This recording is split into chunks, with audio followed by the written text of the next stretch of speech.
네, 안녕하십니까. 전자점 지식방송 UTV 진행 맡고 있는 GPD 고성입니다. 오늘은 웹 취약점을 악용한 공격의 최신 방어 기술, IBM Security App Scan Standard라는 주제로 IBM 코리아의 이수희 과장님 오늘 게스트를 모시고 지금부터 50분간 진행하도록 하겠습니다. 안녕하세요. 네, 안녕하세요. 네. 자, 지금 요즘 보안이라는 것이 최근 몇 년간 계속해서 화두가 되고 있는데요. 네. 앞으로도 계속 그럴 것 같아요. 그죠? 네, 네트워크 맞아요. 시대에. 네.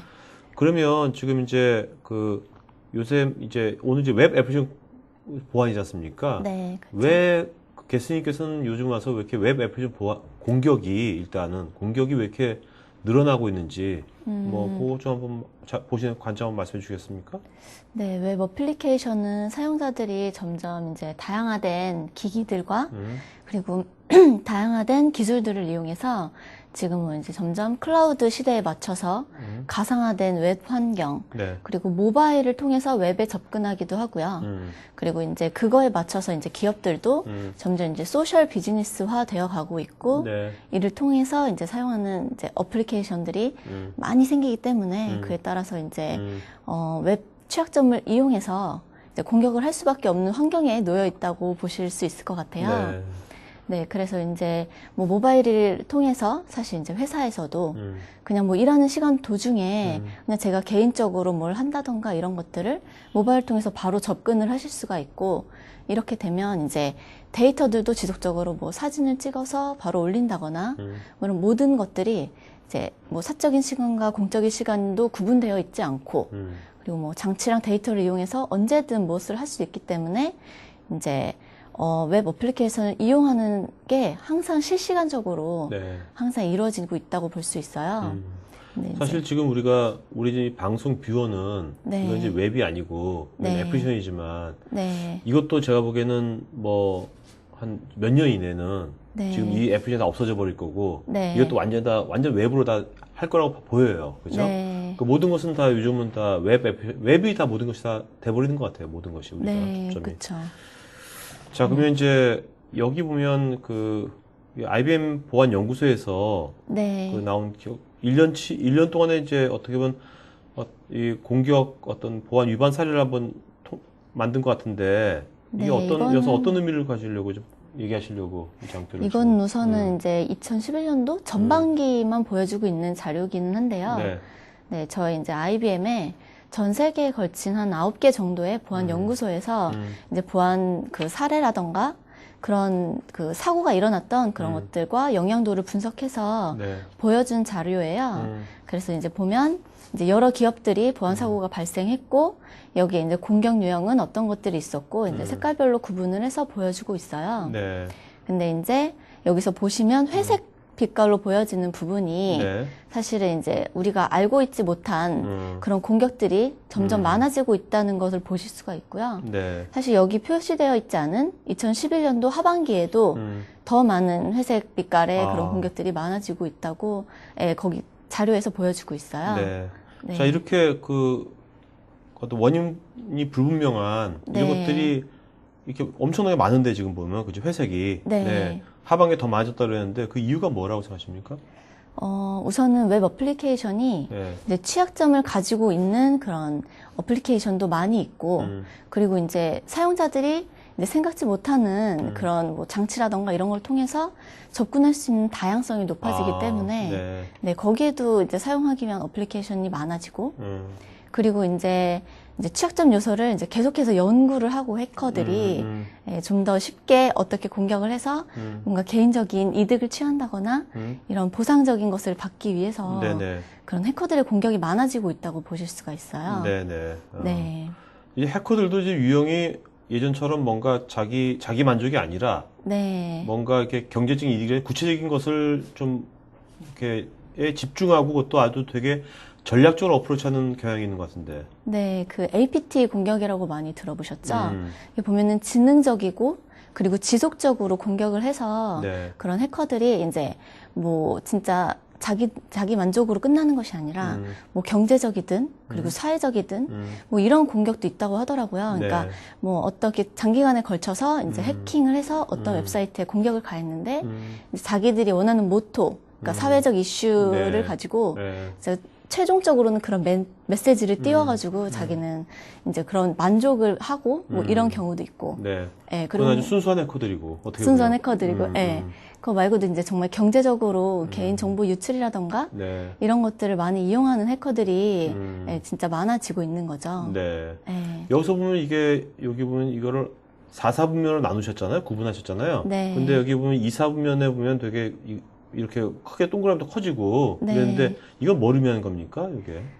일단은 이 좌표의 왼쪽 이제 네. 가로 좌표는 이제 공격을 하기 위한 그런 용이성이라고 봐야 되는 아, 거예요. 그래서 네. 그 공격을 한번 하기 위해서 네. 쉽게 노력할 수 있는 게 오른쪽으로 할 수 있도록 그 표시해주고 있고 네. 왼쪽에는 좀 어렵게 공격하는 어. 그런 방식인데 사실 쉽게 공격할 수 있는 것 중에서도 음. 이제 위쪽 세로 좌표에 보시면 네. 이제 얻을 수 있는 잠재적인 보상 효과가 큰 부분을 나타내고요. 음. 쉽게 공격해서 얻는 게 많은 부분에 음. 이제 저희가 그러니까 해커들이 집중을 하고 있는 거죠. 그러니까 웹 같은 거 쉽게 뚫어가지고 네. 개인정 고객정보 다 얻어가지고 팔아넘기고 네. 지금 네, 그런 그쵸. 말씀이시죠? 어떻게 보면. 네, 그렇죠, 그렇죠.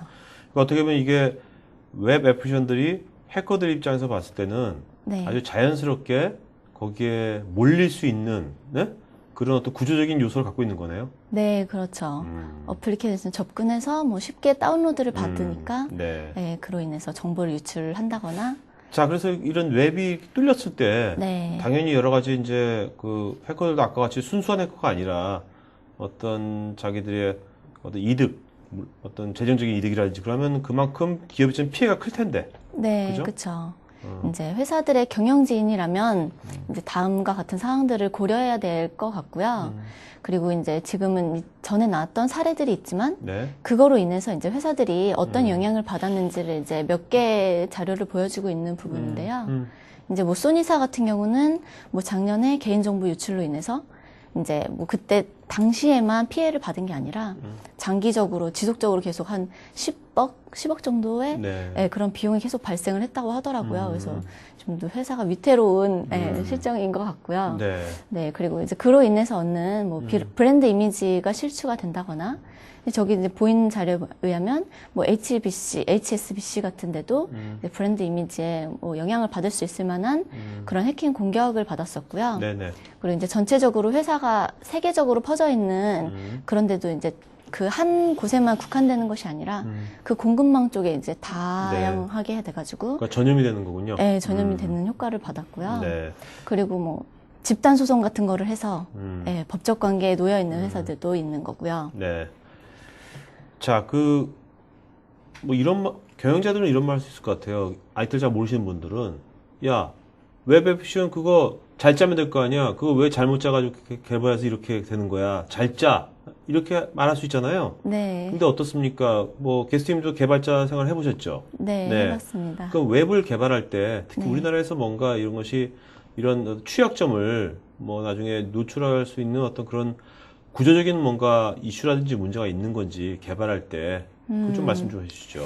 네, 저희가 실제적으로 이제 웹 개발을 한다고 하면 음. 사실 프로젝트를 하는데 가장 중요하게 하는 이제 뭐 그 관리자들이 요구하는 사항은 네, 사실 주어진 시간 내에 그렇죠. 예산도 이제 정해져 있고 그 안에서 무조건 빨리 개발하기를 원하고 네, 예, 그리고 완성도를 떠나서 무조건 이제 한 번만 잘 만들어서 끝까지 마무리하는 거를 중요시하고 개발을 하기 때문에 네, 이제 저희가 이제 취약하다고 볼 수 있는 거죠. 음, 그리고 이제 보안적으로 강화된 그런 개발을 요구를 하지 않기 때문에 그에 대한 교육 같은 것도 이제 받지 않고 네, 그냥 개인의 정말 스킬로 인해서 완성만 하면 된다라는 그런 개념에서 이제 저희가 개발을 하게 돼요. 네. 그러면 아무래도 이제 구조적으로 그럴 수밖에 없는 현상인 거죠. 네, 그래서 아무래도 이제 취약점에 대해서 검사를 하지 않고 개발을 하고 있고요. 네. 현재도 그럴까요? 어떨까요? 지금도 크게 달라지지 아, 않았다고 그래요? 제가 보여집니다. 네. 참, 그것도 문제네. 네. 자, 그러면 이제 우리가 웹 애플리케이션이 여러 가지 보안 위협들이 있잖아요. 네. 그런 것 중에 차지하는 비중이 어느 정도 되는 건지 한번 보도록 할까요? 네. 일단 여기서 보여지는 그림에 의하면 네. 이제 계속해서 한 45% 정도의 이제 보안 취약점 요소들이 어플리케이션의 보안 취약점 요소예요. 저기서 뭐 색깔별로 다르지만 네. 저기 이제 표현된 내용이 뭐 우리가 쉽게 접근하는 뭐 secure site scripting, secure site script, 크로스 사이트. 크로스 사이트 스크립트, 네. 그리고 뭐 secure injection, 네, 이런 이제 웹 취약점들에 대한 공격이고요. 네. 그리고 2011년도에 대한 것만 보시더라도 한 41% 가량이고, 네. 매년마다 그런 어플리케이션에서 한 4,000개 이상의 새로운 취약점들이 계속해서 발생을 하고 있다고 보고되고 있습니다. 네. 네, 그리고 어플리케이션 같은 경우는 크게 보면 이제 현재 개발 중인 것도 있지만 완성된 웹 어플리케이션도 있고요. 네. 네, 그 완성된 웹 어플리케이션을 통해서는 사실 이제 소스도 이미 그 사내에서 개발된 소스도 있지만 뭐 외부에서 개발돼서 들어온 소스들도 있고요. 그리고 뭐 상용으로 개발된 그런 소스들도 있고 그런 모든 것들을 저희가 이제 다 가지고 그 보안을 고려해서 만들지 않기 때문에 다 이제 부분별로 개별적인 접근이 또 필요할 것 같습니다. 자, 그러면 그 지금 이런 이제 오늘 이제 주제가 네. 웹 애플리케이션 이제 이 스캐닝이잖아요. 네. 그 스캐닝이라 하면은 지금 현재 어떤 예방적인 어떤 관점이 더 센 거라고 보면 될까요? 어떨까요? 이것이. 네, 일단 스캔을 한다고 하는 것 자체는 뭐 실시간적으로 문제가 일어난다고 해서 그게 바로 검출되고 이런 효과가 아니고 네. 사실 이제 얘를 좀 더 보안적으로 구성을 하자 이런 개념에서 시작을 했기 때문에 사실 미리 예방을 하기 위한 차원이라고 보실 수 있고 네. 이제 최대한 그 취약점에 대해서 줄여보자라는 그런 개념이고요. 이게 100%를 커버를 할 수 있다고는 진짜 말씀드릴 수가 없는 부분이고요. 네. 네, 하지만 조금 더 보안이 이제 강화되어 있는 구성으로 우리가 이제 하기 위한 노력은 반드시 필요할 것이라고 보여집니다. 그럼 여기 보면 이제 우리가 기업에서 네. 이런 웹 애플리케이션 스캐닝하는 네. 어떤 뭐 그 솔루션, 뭐 네. 어떤 그런 것들을 위치하는 것은 그냥 웹을 내가 관제할 수 있는, 모니터링할 수 있는 그런 어떠한 뭐 기기면 다 되는 겁니까? 설치하는 것이? 아니면 특정하게 어느 부위에다가 이걸 설치해야 되는 그런 것이 가이드라인이 있는지? 네, 뭐 특정 부위에 설치는 안 하시고요. 네. 보통 사용자가 네. 이제 뭐 보안을 이제 감사하시는 그런 분이 사용하신다 하면 그분 PC에서 직접 이제 로컬에 이제 설치를 하고 네. 스캐닝을 하고 이제 보안 점검을 해서 배포를 하게 되고 네. 이렇게 하게 되는 거죠. 자, 그러면 이제 우리가 아까 뭐 다양한 취약점들이 있게 몇천 개의 취약점들이 있다 그랬는데 네. 그런 것들이 취약점들이 그 산업별로 취약점이 어떤 패턴이 뭔가 다른 건지 그런 것들은 어떤지 말씀해 주시죠. 산업별로 이제 어플리케이션의 취약성을 다 다르게 가지고 있지만 다 어플리케이션의 취약점을 가지고 있다는 게 사실 제일 중요하게 보는 거고요. 네. 사실 이제 여기 좌표에서 보시면 뭐 파이낸셜 서비스 같은 데나 뭐 공공에서 제일 많이 취약점이 보이는 걸로 보여지는데요. 네. 네, 모두 다 거의 한 80~90%가 여기 웹 어플리케이션에서 모두 발생을 하고 있고요. 뭐 크게 다르지 않다고 보시면 돼요. 네, 그래서 이제 취약점들을 보완하기 위해서 좀 더 어플리케이션에서 미리 스캐닝을 하고 얘를 이제 테스팅을 해서 보완을 조치를 하고 네. 이런 과정을 이제 주기적으로 걸쳐야 할 것으로 보여집니다. 네. 자, 그러면 실제 아까 우리나라에서 좀 개발을 할 때 지금 이제 보안 관점을 좀 생각하지 못하고 빨리빨리 개발한다 그랬지 않습니까? 네. 그렇다면 그렇지 않고 우리가 어떤 보안 관점을 항상 고려하면서 개발하려면 어떤 식으로 해야 되는지 그거 좀 말씀을 해주시죠. 우선은 전체적인 소프트웨어 개발 주기가 개발 전에 설계 단계부터 설계, 그리고 개발, 그리고 테스트, 빌드하는 단계와 그리고 배포 단계, 그래서 운영하는 단계에 이르기까지 각각 개별적인 접근을 하셔야 됩니다. 네. 그래서 이제 설계 단계에서는 이제 보안 요구 사항에 대한 이제 사전적인 정의를 해야 됩니다. 네, 그래서 이제 그 시큐어 코딩을 하기 위한 정말 그리고 회사의 규제를 만족시키기 위한 그런 것들에 대한 사전 정의를 하시게 되고요. 그리고 개발을 하시면서 이제 거기에서 필요한 소프트웨어에서 발생할 수 있는 취약점이라던가 이런 정말 아까 설계 단계에서 한 부분이지만 산업에서 꼭 지켜야 되는 규제들이 있는데 네. 그런 부분에 대해서 이제 정의된 부분에 맞춰서 이제 개발을 하셔야 돼요. 그리고 그 다음에 이제 빌드나 테스트 단계에서는 이제 보안적으로 얘가 이제 컴플라이언스 이슈나 그런 부분이 잘 지켜졌는지에 대한 테스팅을 하는 게 필요해지고요. 그리고 개발 시나리오에 따라서 이제 어플리케이션을 테스트를 하는 게 필요하고요.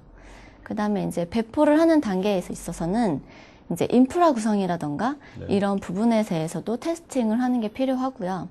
이때 이제 운영 단계로 어플리케이션을 이제 배포하는 단계가 되고 운영 단계에 이르러서는 이 소프트웨어는 한번 만들어져서 이제 전체가 완성이 되면 얘가 이제 한 주기는 끝이 나지만 사실 이제 계속돼서 변화가 생기게 되거든요. 네. 개발도 변경이 되고 그리고 취약점도 계속해서 발생을 하고 있기 때문에 네. 네, 그런 부분에 대해서 지속적으로 모니터링이랑 관리 그리고 기능상의 변경 등을 지속적으로 판단해 줘야 된다는 네. 테스트해 줘야 된다는 그런 접근을 하셔야 합니다. 네. 자, 오늘 우리가 그 이따가 좀 더 자세히 알아볼 그 IBM의 Security App Scan 스탠다드는 운영 단계에서 쓰이는 거지. 네. 여기 개발할 때 여기서 뭔가 그것이 도움을 주는 건 아닌 거죠? 네, 그죠? 그렇죠. 네. 근데 이제 완성된 어플리케이션을 얘가 이제 스캔하는 대상으로 잡고 있기 때문에 사실 설계나 개발 이후에 완성된 어플리케이션만 있다면 그런 단계에서는 모두 사용하실 수가 있습니다. 아, 단계별로 사용한다는 네. 거죠? 자, 그러면 이 시큐리티 앱 스캔 그 전체 한번 구성 한번 보도록 할까요? 네. 저희 IBM에서 제공하는 이제 소프트웨어, 어플리케이션 개발은 처음에 초기 요구사항에 대한 그런 정의부터 시작해서 운영에까지 이제 각 단계별로 있습니다. 그래서 저희는 크게 소스 에디션이라고 이제 정적 분석을 하는 네. 그런 도구가 있고요. 그리고 이제 동적 분석을 하는 스탠다드 도구가 있습니다. 네, 그래서 여기 보시면 저기 박스 모양이 보이시죠? 네네. 화이트 박스는 이제 정적 분석을 하는 도구가 사용되는 그런 단계고요. 그리고 그 블랙 박스 같은 경우는 네. 정적 분석 도구를 사용할 수 있는 단계입니다. 네. 그래서 아까 말씀드렸던 것처럼 전 단계에 걸쳐서 이제 각 단계에 이제 필요한 도구들이 있지만 네. 저희 스탠다드는 이제 빌드 단계부터 사용을 하실 수가 있고 네. 그때 발생된 웹 어플리케이션을 이제 전 단계에 걸쳐서 사용하실 수 있는 그런 제품이 됩니다. 네. 자, 그러면 이제 오늘은 이제 주로 우리가 앱스캔 스탠다드 네. 이제 동쪽 단계에서 우리가 취약점을 파악을 하겠지만 어떻습니까? 지금 현재 그 이제 아까 정적 단계, 소스 네. 레벨에서 이거를 취약점을 분석하는 거 네. 이런 것들은 우리나라에서는 지금 뭐 어떤 이런 쪽에 관련된 어떤 이슈가 있는 건지 좀 말씀해 주시겠습니까? 네, 소스가 이제 시큐어 코딩을 해야 된다라는 이제 행안부의 가이드라인이 있습니다. 그래서 이제 지금은 한 75개. 네. 그리고 이제 그게 점차적으로 매년 좀 바뀌기는 했는데요. 이제 그거에 맞춰서 지금 현재는 공공기관들이 이제 대부분 시큐어 코딩을 맞추기 위해서 네. 이제 행안부의 그 조건을 만족시키기 위해서 이제 그 요구 조건들을 이제 정의를 내리고 네. 이거에 대해서는 올해 안에까지 뭐 완성해야 된다. 이제 근데 그것들이 또 매년 정착이 되고 있는 실정이에요. 네. 그래서 뭐 내년까지는 몇 퍼센트 가량이 다 정적 분석을 해야 된다. 그리고 뭐 2015년부터는 모든 기업들은 정적 분석 도구를 통해서 테스트 되어져야 한다라는. 그러니까 공공기관뿐만 아니라 일반 네, 기업들까지요. 그렇죠. 네, 일반 기업들까지 네. 이제 점차적으로 영향을 미치고 있습니다. 네. 그럼 원래는 이제 우리나라에서 이렇게 정적 분석보다는 네. 동적 분석이 많이 쓰였죠? 어떤가요? 네, 지금까지는 우선적으로 동적 분석이 더 많이 되고 있었고요. 저희 회사 같은 경우도 이제 정적 분석을 이제 제품을 가져와가지고 국내에서 이제 상용화되기 시작한 게 네. 사실 몇 년 되지 않았어요. 그래서 아직까지는 뭐 동적 분석에 대한 사례도 많고 네. 제품이 쓰이는 것도 동적 분석이 훨씬 더 많은 네, 그런 결과입니다. 네.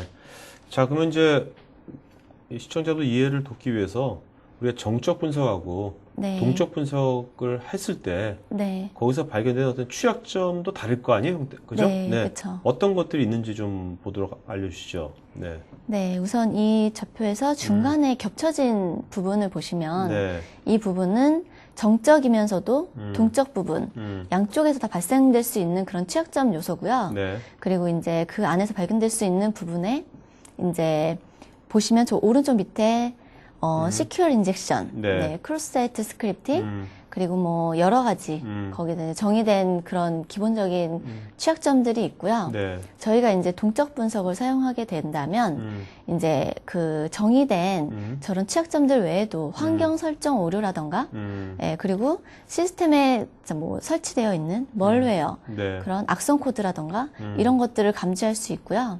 네, 그리고 뭐 이제 세션 관리된 그런 이슈라던가 이런 동적 분석만 통해서 발견할 수 있는 그런 문제점들이 있어서 네. 네, 이 부분에 대해서는 이제 뭐 스탠다드 에디션을 이용해서 감지를 해야 하는 게 좀 필요해지는 거죠. 네.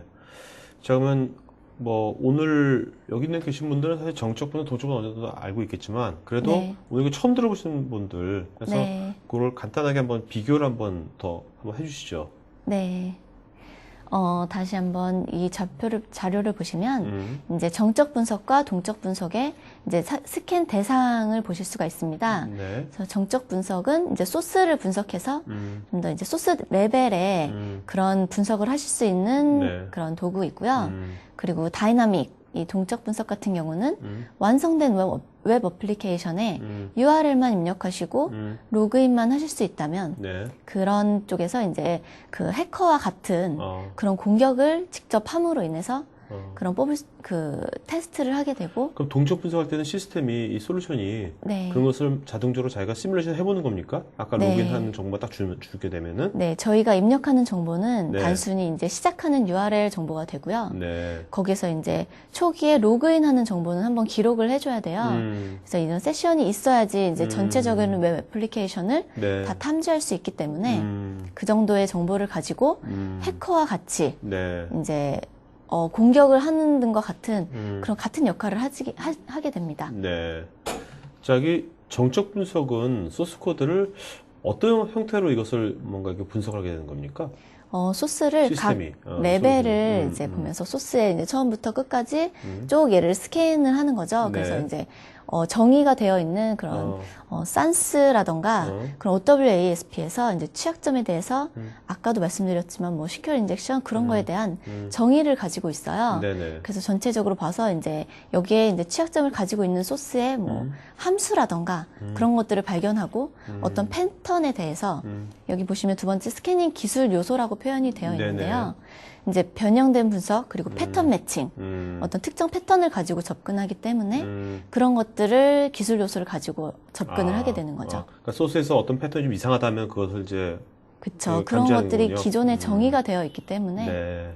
자, 그럼 여기 동적 분석에서 이 스캔 기술 요소에서 변조된 HTTP 요청이라고 했잖아요. 네. 이거 좀 자세히 설명해 주시죠. 어떤 건지. 네, 우선은 저희가 이제 스캔 단계에 있어서 HTTP를 통해서 리퀘스트를 하고 또 리스폰스를 받을 수 있기 때문에 이제 리퀘스트를 하는 단계에서 저희가 보시면 뒤에 파라미터 값을 변조를 한다거나 네. 아니면 세션 데이터를 변조를 한다거나 이런 것을 가지고 이제 리퀘스트를 변형을 하는 거예요. 네. 예, 그를 통해서 이제 스캐닝을 하기 때문에 요청되는 값에 따라서 그런 리스폰스가 달라질 수 있습니다. 네네. 그래서 그런 것들을 통해서 이제 입력값은 어떻게 달라지면 그럼 그것에서 감염이 된다고 보시면 되는데 거기서 감염되는 거에 따라서 뭐 리스폰스가 달라질 수 있어서 네. 그런 변형된 HTTP 요청이라고 제가 표현을 했습니다. 아, 네. 자, 그러면 이 앱스캔 스탠다드. 네. 요거는 그러면 그 실제로 이게 단품 솔루션인가요? 이게 복잡할 것 같지가 않은데. 네, 네. 단순하고요. 네. 그리고 아까 말씀드린 것처럼 네. 이렇게 그 보안 담당자가 이제 설치를 해가지고 사용을 한다거나 뭐 이럴 수 있기 때문에 뷰에서부터 이제 점검할 수 있는 화면을 모두 다 한 화면에서 이제 개인적으로 사용할 네. 수 있게끔 하는 좀 어떻게 보면 단순한 그런 제품입니다. 지금 이 장표가 어떻게 보면 보안 담당자가 보게 될 화면인 거죠? 네, 그렇죠. 여기서 보시면 이제 이게 어플리케이션의 그 앱스캔의 메인 화면이 되는 거고요. 네네. 그래서 왼쪽에 보시면 처음에 초기 URL이 저희가 입력하는 값이 되고 네. 이제 얘가 자동적으로 탐색을 아, 하기 때문에 스캐닝하는 과정 중에 발견되는 그런 웹 URL을 트리 형태로 보여주고 있습니다. 네. 네, 그렇게 되면 그 변형된 분석을 통해서 얻어지는 그런 값들은 그 다음 그 탭에 보여지고 있고요. 네. 여기서는 저 오른쪽에 보시면 뷰 셀렉터가 있잖아요. 네네. 뷰 셀렉터를 통해서 이제 지금 현재 문제 사항에 대해서 이제 리스트를 보실 수도 있고요. 그리고 발견되는 그 리소스를 중심으로 보실 수도 있고요. 네. 아니면 저희가 이제 고쳐야 되는 그런 정보들을 가지고 이제 그 태스크라고 해서 보여주는 그런 뷰를 보실 수 있는 화면을 선택하실 수가 있고요. 네. 그리고 그 결과 리스트에 대해서 그러니까 선택을 하시면 그 오른쪽에 상세 내용 화면에서 이제 상세 내용, 이 취약점이 어떤 취약점이다라는 부분을 보실 수도 있고 얘를 스크린샷을 이제 화면으로 보여주기도 합니다. 아, 네. 네, 그리고 저기 상세 내용 안에서도 이제 탭으로 구분이 돼서 뭐 보안 조치 권유 사항 네. 아니면 수정 권고안 뭐 아니면은 요청 정보를 어떻게 요청했다라는 뭐 리퀘스트나 레스폰스에 대한 그런 데이터들도 화면에 보실 수가 있습니다. 네. 자, 그러면 실제로 이 스캐닝을 하는 거 어떤 워크플로우랄까요? 프로세스, 그거 좀 한번 보도록 하죠. 순서대로. 네. 네. 워크플로우 같은 경우는 처음에 이제 스캔을 하기 위해서 설정 단계를 거치게 됩니다. 그래서 설정 단계를 통해서 얘가 이제 항해를 하게 되는 건데요. 설정을 해주면 그 다음에 이제 어떤 리소스가 있는지를 이제 해커처럼 시뮬레이션 자료로 이제 탐색을 하게 되고 네. 각 그 리소스가 발견되는 리소스에서 이제 저희가 테스트를 할 수 있는 그런 공격을 함으로써 테스트 단계를 거쳐서 이제 결과값을 보여주게 되는 이런 전체적인 워크플로우로 이루어지고 있고요. 그리고 설정 단계에서 저희가 이제 설정을 하게 되는 값들은 네. 이제 사실 저희가 이제 범위를 제한을 해서 이 자동 탐색을 통해서 할 수 있는 부분도 있지만 사실 그보다도 이제 매뉴얼을 통해서 자기들이 수동 탐색을 하실 수도 있기 때문에 네. 그런 범위에 대한 제한 값들을 설정하실 수가 있고요. 그리고 어떤 보안적으로 얘가 인프라스트럭처에 대한 그런 보안을 탐색할 수 있는 그런 기본 설정들을 다 갖추고 있어요. 네. 그래서 그 부분에 대해서 하실 건지에 대한 그런 값들을 선택하시고 이제 하실 수가 있습니다.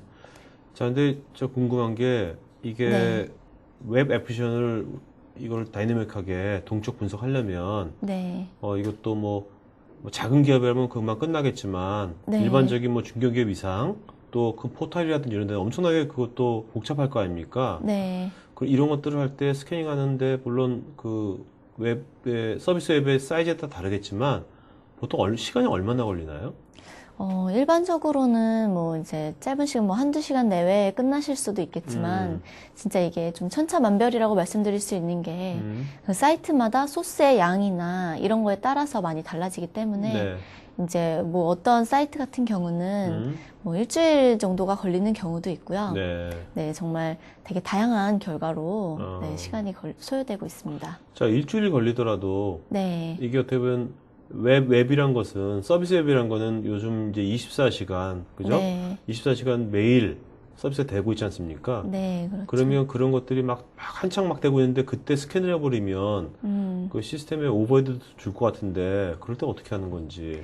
네, 이게 그러니까 저희 정적 분석 중에 가장 중요하게 그러니까 제가 생각하는 중요한 장점 중에 하나가 이제 인프라스트럭처에 대한 그런 보안 이슈 같은 것들을 이제 탐지할 수 있기 때문에 얘 이제 스캐닝 할 때 그런 설정된 정보 중에 뭐 그런 서버에 대한 뭐 오버플로우를 줄 수 있는 네. 그런 취약점에 대한 공격 유형도 있기 때문에 이제 운영 단계에서 사용하시면 사실 오버플로우를 주게 되면 서버가 다운될 수도 있는 그런 네네. 위험이 있거든요. 네.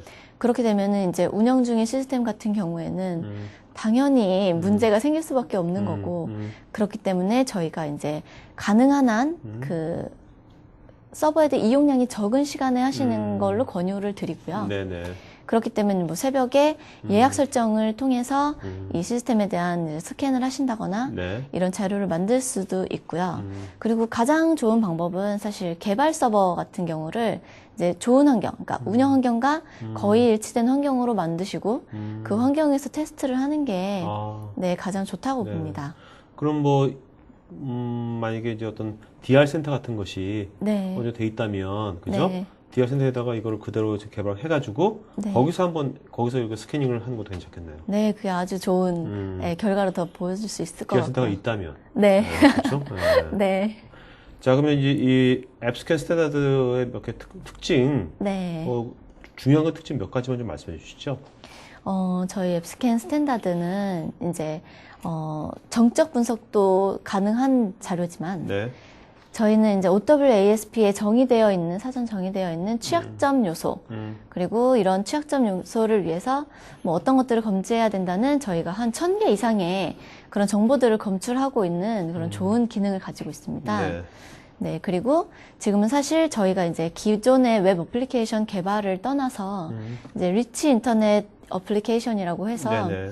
좀 더 다이나믹한 네. 그런 어플리케이션이 많기 때문에 이제 뭐 아작스라고 요새도 네, 많이 그렇죠. 표현하는 네. 그런 동적인 바로 화면단에서는 정말 다이나믹하게 변화하는 그런 부분이나 아니면 이제 플래시 같은 중에서도 이제 뭐 링크가 생기고 그를 통해서 모든 메뉴를 만들고 있고 막 그런 부분에 대해서도 이제 탐색할 수 있는 권한을 이제 기능을 갖추고 있습니다. 네. 그리고 이제 멀웨어 탐색 같은 이제 사이트에 어떻게 설치되어 있는 그런 악성 코드들을 감지해내는 그런 분석 기능도 갖추고 있고요. 그리고 웹 서비스도 이제 웹 어플리케이션과 다르게 그 웹 서비스에 대한 URL을 따로 입력하셔서 그 부분에 대한 검출할 수 있는 그런 기능들을 가지고 있습니다. 그리고 이제 사용상에 용이하다는 그런 기능들을 가지고 있는데요. 보시면 이제 설정 부분을 네. 이제 저희가 사용하기 쉽게 기본적으로 자주 사용하는 유형 같은 게 정의가 되어 있습니다. 네. 그래서 그거를 이제 굳이 사용자들이 뭐 하나하나 설정하지 않아도 어떤 취약점을 검사하겠다 이런 설정 없이 어떤 뭐 침입형, 뭐 그리고 어플리케이션 검색형 이렇게 구분을 해서 설정을 하시고 네. 바로 이용을 하시고 또 이제 개인적으로 사용자 정의를 내리실 수가 있는 거죠. 이제 항상 뭐 어떤 시간 안에 검색을 하시겠다 하시면 이런 취약점에 대해서 선택을 하시고 네. 그 부분에 대해서 그대로 사용을 하실 수 있기 때문에 그런 사용상의 용의를 가지고 있고요. 그리고 저희가 이제 어플리케이션을 검출한 결과 보고서를 보시면 취약점에 대해서 어떻게 조치를 해라 네. 라고 사실 개발자들이 사실 그 데이터만 보고서 고치기 쉽지 않은데 이런 권고사항들을 이제 상세하게 보여주고 있는 그런 기능들이 있습니다. 네. 그리고 이제 보고서라던가 이런 것들을 좀 더 이제 저희가 뭐 규제라던가 이런 거에 맞춰서 기본적으로 이제 제출하시는 그런 보고서 유형을 저희가 이제 좀 더 커스터마이징해서 사용하실 수 있는 그런 기능들도 가지고 있어서요. 네. 보고하시는데도 참 용이하실 것 같습니다. 그리고 저기 초록색 부분이 네. 하이브리드 기술이라고 해서 사실상 동적 분석만으로 그치지 않고 조금은 더 정적 분석에 가까운 그런 기능을 저희가 사용하실 수가 있는데 화면단에서도 아까 메인 뷰에서도 잠깐 보였지만 오른쪽 화면 밑에 보시면 이제 글래스 박스 테스팅이라고 해서 네. 화이트와 블랙 박스가 있지만 네. 사실 이제 글래스라고 하면 약간 투명해서 더 보일 수 있다. 그래서 내부를 좀 더 들여다볼 수 있다는 의미로 저희가 이제 저희 뭐 IBM에서 제공하는 그런 의미이고요. 사실 그거는 하이브리드에서 저희가 이제 사실 웹 분석을 하게 되면 어떤 소스에 어떤 단에서 어떤 코드 몇 번 그 위치에서 이제 정확하게 그 데이터가 나오지는 않잖아요. 이제 동적 분석 같은 네네. 경우는. 근데 아무래도 이제 정적 분석의 기술을 가미했기 때문에 뭐 어떤 메소드 호출을 통해서 좀 더 코드 레벨 쪽으로 가까운 그런 부분에 대해 검출할 수 있는 그런 에이전트를 가지고 있습니다. 그래서 그게 이제 하이브리드 기술이라고 표현을 하고 있고요. 네. 그를 통해서 좀 더 런타임 단의 코드 레벨 쪽에 그런 분석을 할 수 있는 기능들을 추가로 사용하실 수 있다는 장점을 가지고 있습니다. 네. 어쨌든 간에 근데 지금 그 기업에서 네. 어떤 완벽하게 어떤 소스 레벨하고 그다음에 동적 레벨 다 하려면은 이게 앱스캔 스탠다드뿐만 아니라 아까 앱스캔 소스 네. 그 두 가지를 다 같이 있어야 되는 거죠? 어떤가요? 네, 저희는 사실 그렇게 전체적으로 그런 그러니까 보안적인 어플리케이션을 만들기 위해서 그렇게 하시라고 지금 권유 드리는 사항이고요. 네네. 사실 소프트웨어는 정말 아까 말씀드린 것처럼 지속적으로 개발부터 운영의 단계에 이르기까지 반복이 되고 있지 않습니까? 그렇기 때문에 항상 개발도 이루어지고 항상 운영도 이루어지고 있기 때문에 개발단에서는 그런 개발자들이 네. 사용하실 수 있는 모듈을 가지고 개발자들이 직접 반영을 하기 이전에 직접 고치고 네. 그거를 반영을 해서 이제 고쳐서 반영을 하게 되면 좀 더 이제 뭐 운영단에서 수월해지겠죠? 네, 운영단에서 좀 더 덜 그렇죠. 돌아가는 네. 경우가 생기기 때문에 네, 그렇게 권고를 드리고 있습니다. 알겠습니다. 자, 그러면 질문 저희가 Q&A 시간 갖도록 이제 마지막으로 지금 요것이 가트너 매직 쿼드런트인데 시청자분들 이거 별로 좋아하지 않아요. 예. 네. 들어도 아예 와닿지가 않아가지고 네. 그래도 뭐 마지막으로 네. 뭐 제일 좋다는 것 같은데 그죠? 네. 그렇게 말씀드리고 싶고요. 네. 이게 사실 사실 여러분이 왜냐면- 믿으실지 네, 안 왜냐면- 믿으실지는 모르겠지만. 아니, 근데 왜냐면 네. 여기 나오는 다 회사마다 네. 다 여기 이사분면에 네. 여기 항상 있는 걸 갖고 나오지 네. 자기끈에게 여기 있는 건 절대 안 갖고 나오니까요. 만약에 거기에 이제 보고가 되었다면 저도 아마 이 좌표를 네. 굳이 추가해서 보여드리지 못했을 것 같고요. 네네네. 네, 그리고 일단 공신력 있는 기관이니까 저희는 이제 데이터에 의해서 저희가 상위권 레벨에 속해 있다고 네. 그리고 네. 네, 세계적으로 저희가 가장 1위라고 네. 알겠습니다. 말씀드릴 수 있습니다. 자, 그러면 이제부터 Q&A 시간 갖도록 하겠습니다. 그 다음에 게스트님께서는 지금 그 질문에 답변해 주면서요. 그 좋은 질문 하신 분, 네, 세 분 정도를 네. 뭐 필기도구 있으세요? 아, 저 그러면 좀- 여기 있으니까 해가지고 이름을 써놓으세요. 네. 답변하시면서 그다음에 그분들한테 이따가 저희가 그 스타벅스 기프티콘 보내드리도록 하겠습니다. 그다음에 여러분 설문에 응해주신 분들한테 저희가 또 스타벅스 기프티콘 보내드리겠고요. 또 저희가 또 2주나 3주 계속해서 저희가 매주 금요일 날 3시에 지금 보안 관련된 세미나 계속 할 거거든요. 연달아 참석하시면은 설문에 응해주시면 저희가 나중에 아까 말씀드린 것처럼 뭐 머그잔 또 노스페이스 백 그런 것들을 저희가 보내드리도록 하겠습니다. 조심하세요. 자, 이도현님, 웹 취약점은 개인정보 보호와 연관될 수도 있는데 개인정보 필터링과 연계할 수 있는 프로그램도 있는지요? 개인정보보호법에 맞춰서 저희가 이제 개인정보보호법이라고 하면 네. 개인의 정보를 담고 있는 뭐 계정관리 시스템 그런 시스템을 통해서도 점검을 할 수 있는 부분이기 때문에 네. 그 부분을 이제 웹적으로 사용하실 수 있는 그런 부분에 대해서도 이제 관리를 하시면서 좀 더 개인정보 보호 부분에서 발생할 수 있는 웹 취약점, 그런 화면에서 발생할 수 있는 취약점에 대해서도 검출할 수 있는 기능이 있다.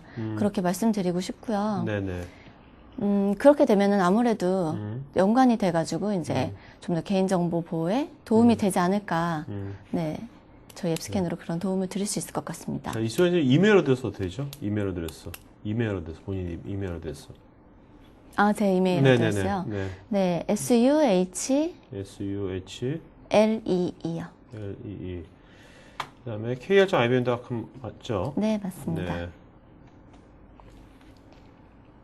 제가 이제 대답드린 거 이외에도 사실 더 많은 정보가 필요하시거나 네. 네, 또 추가적으로 물어보고 싶은 게 있으시면 네, 이렇게 메일로 보내주셔도 네, 제가 여러분 그 이수 회장님 제가 이메일 어드레스 다 보내드렸으니까요. 네, 여러분들 그 아까 말씀하신 것처럼 추가 뭐 질문이라든지 또 구체적인 질문 어떤 정보 같은 것들은 나중에 이메일로 문의 주시기 바랍니다. 오늘 물론 지금 여러분들이 질문하신 거에 답변 드리겠습니다. 유준호님, 국내 타 제품의 유사한 제품들도 있는 것 같은데 IBM의 앱스캔 스탠다드가 가격 경쟁이 있는 건지 타 업체와의 차이점과 장점을 알려주십시오. 우선은 저희 제품 중에서 가격적인 부분은 제가 지금 뭐 말씀드릴 수는 없겠지만 예, 일단은 경쟁력이 있다고 말씀드릴 수가 있고요. 뭐 자세한 내용은 사실 이제 저희 또 나중에 메일이나 저희 영업분과 통해서도 알아보실 수가 있으시고요. 네네. 저희 앱스캔 스탠다드 제품 중에 되게 우수하다고 생각되는 부분은 이제 그 스캔을 하는 속도 부분에서 좀 우월하게 뭐 스캔을 하는 그런 속도가 좀 뛰어나고요. 그리고 아까 말씀드린 것처럼 정적 분석을 요소를 가미한 그런 현재 뭐 어플리케이션의 다이나믹한 어플리케이션에 맞춰진 그런 기술들을 가지고 있기 때문에 좀 더 명확한 결과와 그리고 이제 오탐 같은 경우도 많이 있거든요. 요새 다른 제품들 같은 경우도 네. 탐지율이 좀 더 정확한 그런 저희가 기술력을 가지고 있습니다. 네, 그게 이제 장점이라고 말씀드릴 수 있을 것 같습니다. 자, 김태식님께서는요, 이런 이제 앱스캔 이런 툴을 네. 해커가 악용을 해가지고 네. 하는 경우는 없는지. 거꾸로, 그러니까 웹에 대해서 뭐, 이 웹이 어떤가 취약점을 해커가 이용한다면.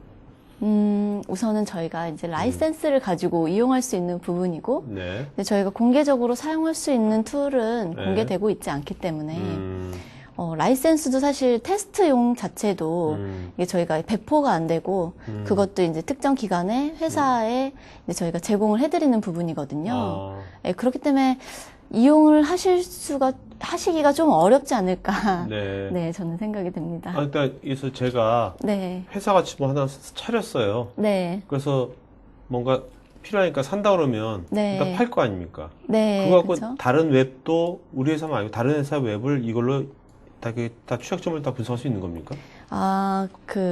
막상 뭐, 유명한 포털 사이트라던가 네네네네네. 이런 거를 악용을 해서 네. 공격을 한다던가 네. 이런 거를 말씀하시는 것 같은데, 네. 법적으로 금지가 되어 있습니다. 네. 네, 크게 이제 불리하게 될 수 있는 부분이기 때문에. 근데 어차피 나는 악당이니까 법적 불리한 거 안 따질 거 아니에요. 감옥도 좀 가실 아유, 수도 있고. 해커들은 그런 거 안 따져요. 네, 그걸 좀 어쨌든 김지 씨가 어쨌든 위험을 무릅쓰신다면. 네. 자, 유미연님께서는요, 웹 취약점뿐만 아니라 DB 취약점도 동시에 탐색할 수 있는 툴이나 방법이 있는지요? DB 취약점이라고 한다면 사실 이제 저희는 웹 탐지 툴이기 때문에 뭐 거기 중에서도 저희가 탐색하는 조건 중에 뭐 secure injection이라고 하는 부분이나 네. 뭐 LDAP injection이라고 하는 그런 저희가 분석하는 취약점들이 있기 때문에 얘는 사실 DB 취약점이라고 보실 수가 있거든요. 네. 사실 그렇기 때문에 뭐 DB를 위한 보안도 추가가 된다고 보셔야 되죠. 근데 저희는 DB로 뭐 다이렉트를 통한 그런 건 아니기 때문에 DB 보안이라고 하신다면 DB 보안에 맞는 좀 더 다른 제품들을 저희가 또 가지고 있기 때문에 뭐 이제 다른 기회가 생긴다면 네. 저희 제품을 통해서 저희가 다시 소개해 드릴 수도 있을 것 같습니다. 네. 자, 홍성우님, 요즘 SSL 인증까지 나왔는데 해커는 SSL도 뚫린다고 하더군요. 이후에 보안 방법과 SSL 인증을 보완할 수 있는 방법이 또 있는지요? 우선은 질문이 좀 제가 대답해 드리기에는 좀 복잡하고 길 것 같은데요. 네네. 네, 이 부분은 제가 이메일로 네, 나중에. 메일로 다시 한번 주시면 네네. 네, 대답해 드리도록 하겠습니다. 자, 류성민님, HSBC 은행에서 보듯이 여러 계층에서 지속적으로 공격하는 APT 형태의 공격도 있는데 이를 막을 방법이나 대책은 무엇이 있나요?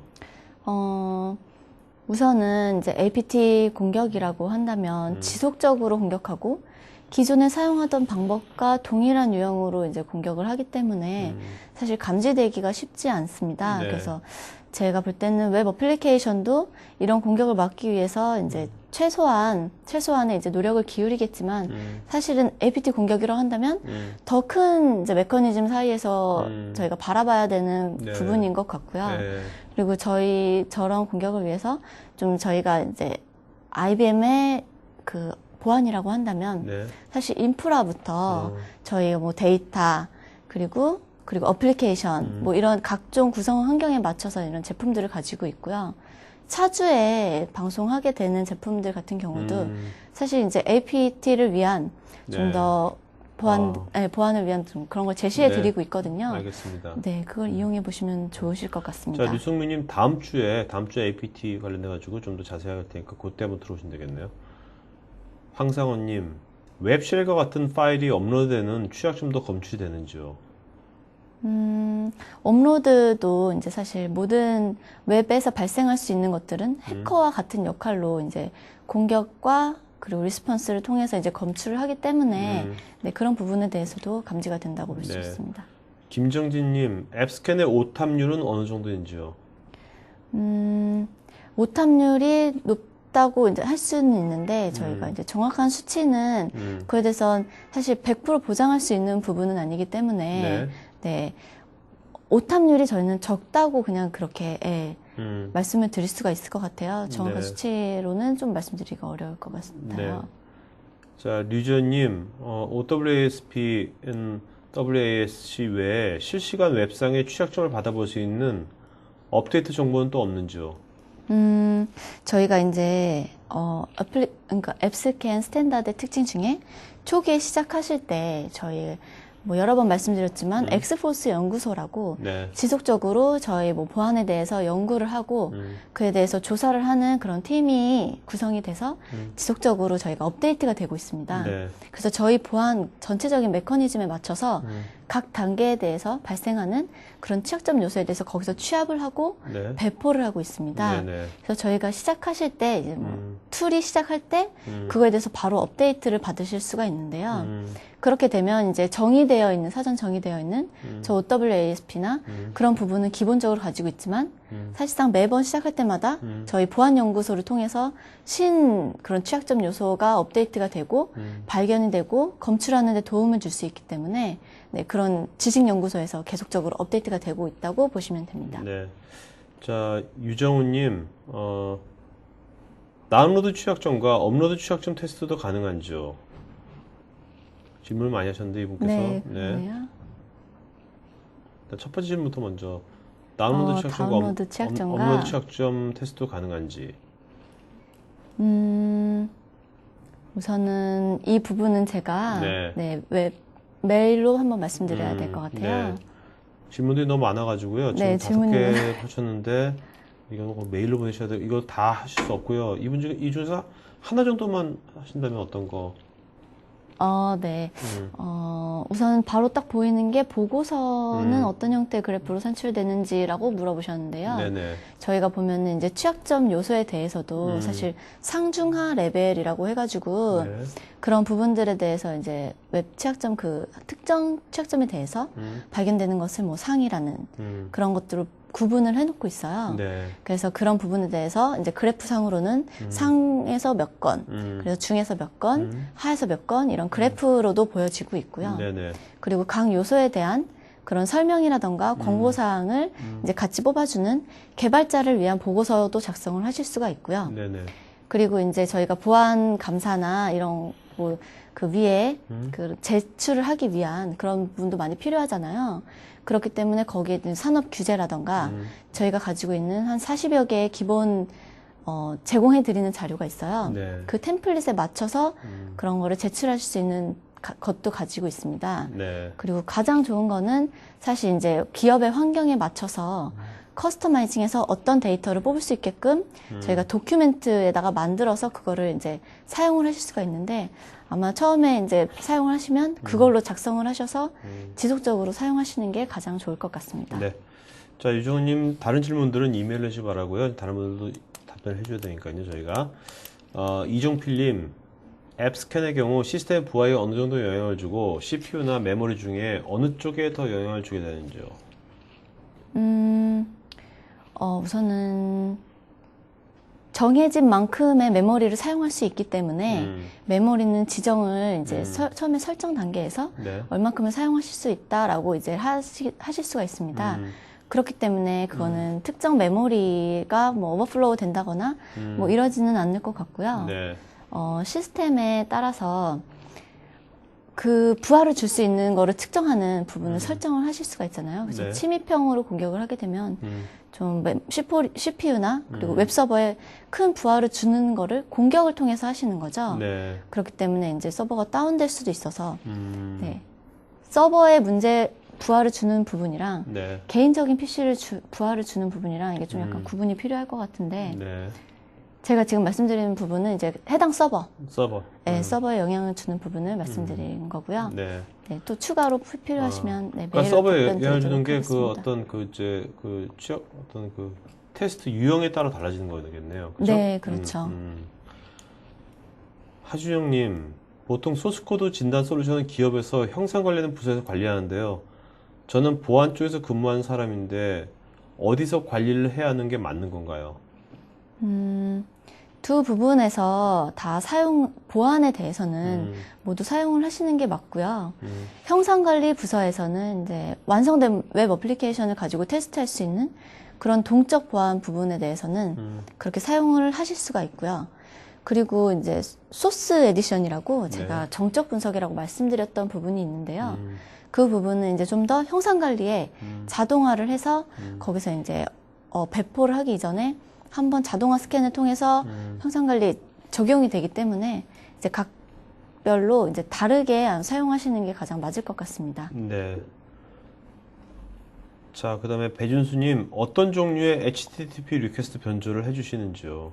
네, 제가 한 가지만 말씀드리면 이제 뭐 시큐어 인젝션이라는 그런 거를 테스트하기 위해서 네. 저희가 변조를 한다면 사실 아이디와 패스워드 값을 넣고 개발자들은 뭐 select라는 DB 그런 쿼리문을 만들잖아요. 네. 그럼 ID 이퀄 해서 콜론 속에 값이 그대로 적용이 돼요. 네. 근데 그 부분에 사실 사용할 수 있는 부분은 그러니까 아이디만 그대로 입력하는 텍스트 부분이 아니라 저희가 DB에 쿼리를 날리게 될 때 그 부분에서 저희가 뭐 마이너스라는 부분으로 얘를 주석 처리를 한다거나 네. 이런 부분을 악용을 하시는 거죠. 그래서 아이디 값 대신에 거기에 이제 주석 값으로 이용이 될 수 있는 부분을 입력을 하시고 패스워드를 무시하고 하는 그런 쿼리문을 만드시게 된다면 네. 얘를 DB에 이제 문제가 되는 그런 부분으로 검출을 하게 되는 거죠. 네. 강상호님, 쿠키 등을 안 보이게 하는 솔루션이 있는지요? 쿠키 등을 안 보이게 한다는 의미가 제가 좀 네. 정확하지가 않아서 좀 더 구체적인 질문해 주시기 바랍니다, 강상호님. 나중에 네. 메일로라도. 그 다음에 한준하님, 웹 취약점 분석 시에 웹 서비스에 영향을 미치거나 그런 적은 없는지요? 프로세서가 정지되어 웹 페이지가 열리지 않는다든지. 이런 부분은 발생할 수 있기 때문에 저희가 이제 권유드리는 사항이 테스트 서버에서 가능한 검지를 해야 되고 네. 그리고 저희가 프로젝트를 구축할 당시에 그런 부분에 대해서 이제 다 커스터마이징을 하게 되잖아요, 뭐든지. 네. 그렇게 되면 이제 환경에 맞게끔 저희가 이제 구축을 해드리는 게 있기 때문에 그런 부분은 이제 발생하지 않도록 해드린다고 해야지 맞는 것 같습니다. 네. 조용진님, 소프트웨어 테스트 진행, 단위 테스트라든지 통합 테스트와 함께 앱 스캔 등을 활용한 보안 테스트 진행에 대한 가이드나 케이스 스터디가 제공되는지요? 네, 물론입니다. 저희가 이제 프로젝트를 하면서 저희가 이제 기술력들을 가진 많은 이제 저희 협력 기업들이 있기 때문에 그 부분들에서도 이제 그런 기술력이라든가 이런 걸 다 이제 공유를 해드리고 도와드릴 수 있는 그런 기능을 갖추고 있습니다. 저희는. 네. 배준수님, 어느 정도나 강력히 테스트를 해주는지 궁금합니다. HTTP 변조를 생성하는 방식의 예를 하나 들어주신다면.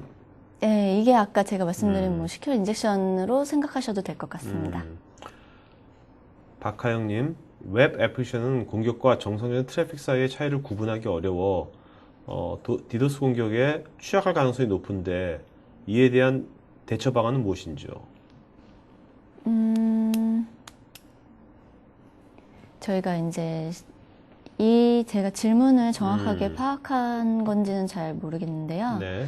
이제 저희가 어플리케이션을 통해서 이제 공격하는 방식 자체가 이제 해커들의 공격을 시뮬레이션한 데이터이기 때문에 네. 이제 정상적인 트래픽보다는 이제 변조되어서 이제 공격이라고 생각할 수 있는 부분으로 이제 공격을 하기 때문에 좀 더 이제 어플리케이션에 공격을 가하고 그런 거에 대한 결과값이 떨어지고 이거에 대해서 이제 반영할 수 있는 데이터를 드린다고 보시면 될 것 같습니다. 네. 자, 정인철님, 보통 보안 컨설팅 시에 취약점 수행 및 분석을 통해서 조치까지 컨설팅 해주는데, 그럼 이 제품을 사용한다면 별도의 취약점 컨설팅은 안 해도 컨설팅하는 만큼의 효과를 얻을 수 있는지요? 그렇다면 그 효과는 어떻게 되는지요? 이게 마지막 질문인가요? 네. 우선은 저희가 이제 컨설팅을 통해서 조치를 이제 알려드리고 그렇게 된다면 아무래도 이제 그 기술적인 부분이 이제 많이 그 스케일업이 되실 수 있을 것 같습니다. 네. 그렇기 때문에 이제 유형별로 이제 많이 아시게 된다면 고치는데도 이제 수월하게 굳이 컨설팅을 떠나서라도 그런 부분이 역량이 많이 만들어질 수 있도록 도와드리기 때문에 네, 괜찮으실 것 같습니다. 네. 네. 알겠습니다. 자, 그러면 오늘 질문하신 분 중에서 세 분 이름 좀 불러주시죠. 저는 이제 기억에 남는 부분이, 네. 분이 네. 아까 질문을 한 5가지 이제 되게 정성스럽게 질문해 주신 분이 있는데 네네네네. 제가 대답은 모두 못 드렸지만 네. 유정훈 씨였던 것 같은데요. 네네네. 네, 유정훈 씨. 네, 네. 유정훈님. 네, 그 다음에요. 네, 그래가지고 이제 기억에 네. 남고요. 네. 앞부분에서 제가 음. 말씀드린 부분 중에 성함을 못 적어놔서 네. 좀 안타까운데 어떤 질문이었죠? 저희가 이제 뭐 보안 연구소를 통해서 이제 CWASP나 그런 부분 외에도 저희가 보안을 강화할 수 있는 구성이 있는지 질문하시는. 류지연님? 네, 류지연님. 네네네네. 네. 류지연님. 네, 또 한 분. 네, 그리고요. 그리고 네. 마지막 질문하시는 분. 정연철님. 네, 네. 정연철님. 네. 자, 그러면 정연철님, 그 다음에 류지연님, 유정우님 세 분은 저희 스태프한테 이메일 주소 핸드폰 보내주시면 저희가 스타벅스 기프트권 보내드리도록 하겠습니다. 자, 설문 마저 응해 주시면 여러분 오늘 설문하신 분 중에서 17분한테 저희가 또 보내드릴 테니까요. 설문해 주시고요. 자, 마지막 한 말씀 좀 맞추는 걸로 하죠. 네. 저희 이제 웹 취약점을 악용해서 그런 공격을 하는 부분에 대해서 저희가 제시해드리는 더 많은 앱스캔만큼이나 좀 더 이제 갖추고 있는 기능들을 많이 갖추고 있는 저희 앱스캔의 또 다른 솔루션도 있는데요. 저희가 이런 거를 통해서 좀 더 고객님의 보안이라던가 그런 부분에 좀 더 좋은 그런 기능들을 도와드리고 싶기 때문에 제가 이 자리를 통해서 여러분들을 이제 만나 뵙게 돼서 좀 되게 감사하고요. 예, 앞으로도 이제 저희 질문이 있거나 좀 뭐 필요한 사항 있으시면 저희에게 이제 연락도 주시고 이래서 제가 좀 더 여러분께 더 많이 도움을 드릴 수 있도록 하겠습니다. 네, 알겠습니다. 자, 오늘 그러면 오늘 매주 금요일 날 오후 3시 하는 IBM 보안 관련된 웹세미나 오늘 첫 번째 시간이었고요.